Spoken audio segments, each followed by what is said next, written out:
இப்போ பாரதிய ஜனதா கட்சியை பொறுத்த வரைக்கும் அதுக்கு ஒரு நல்ல அடையாளத்தை தமிழ்நாட்டில் ஏற்படுத்தி கொடுத்தவர் அண்ணாமலை. அவர் எப்படி பயன்படுத்திக்க போகுது பாஜக? பிஜேபி திரு அண்ணாமலை போல 100 தலைவர்களை கொண்டிருக்கக்கூடிய கட்சி, 100 தலைவர்களை உருவாக்குகிற கட்சி. நீங்கள் மறந்துவிடாது, வாஜ்பாய் இந்த நாட்டுடைய பிரதமராக இருக்கும்போது உங்களுக்கு நரேந்திர மோடி யாருன்னே தெரியாது.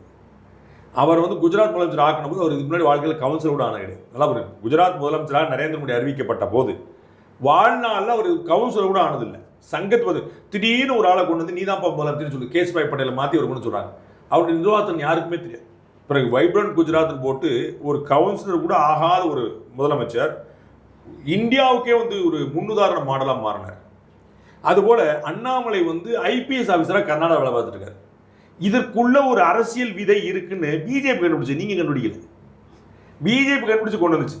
அவரை பார்த்தோன்னா எல்லாரும் அப்போ யோசிச்சு பாருங்க, கட்சிக்குள்ளேயே ஒரு அதிருப்தி இருந்திருக்குமா இல்லையா? சின்ன பையன் நேற்று வந்தவன், அவரை தூக்கி நீங்கள் மாநில தலைவர் ஆக்கிட்டீங்க, என்ன கணக்கு? அப்போ நாங்களே இத்தனை வந்திருக்குமா இல்லையா? ஆனால் அவர் போட்ட போடலை. இன்னைக்கு நீங்கள் சொல்றீங்க பாருங்க, அந்த கட்சிக்கு ஒரு பெரிய அடையாளம் கொடுத்தார்கள். அப்போ வெளியிலேருந்து பார்க்குற நான் பிஜேபி காரன்னு உங்களை சொல்ல முடியாத ஒருத்தர் நீங்கள் அண்ணாமலை பிரமாமலை, இதுதான் பிஜேபி நான் சொல்றேன். அப்படி தலைவர்களை உருவாக்குகிற கட்சி. அண்ணாமலை போன்ற ஒரு பெரிய ஒரு பொன்முட்டையிடுற வார்த்தை கழுத்த இருக்க மாட்டாங்க. அது அவங்களுக்கு தான் நட்டம். ஒரு ஆளை கொண்டு இவ்வளவு தூரம் செலவழிச்சு கொண்டு போட்டு வச்சு அவருடைய கெரியர் அங்கே இந்த பக்கம் பாலாக்கி இந்த பக்கம் ஏன் விடணும்? அவருக்கு இன்னைக்கெல்லாம் 40 வயசு, இன்னும் 30 வருஷம் கெரியர் அவருக்கு இருக்கு. அட்லீஸ்ட் 30 வருஷம் என்னென்ன உயரங்கள் தொட முடியும்னு கொஞ்சம் கற்பனை பண்ணுறது. இப்போ பாருங்க, பாஜகவுடைய மாநில தலைவராக டாக்டர் தமிழிசை இருந்தாங்க, 2 முறை இருந்தாங்க, 2 மாநிலத்துக்கு ஆளுநராக இருந்தாங்க. அப்போ ரிட்டையர்மெண்ட்டா? அவங்க எல்லா பேரும் ஒரு தடவை வாங்க மாநில தலைவராக உன்னை ஆக்கினியா அப்படின்னு கேட்பீங்க.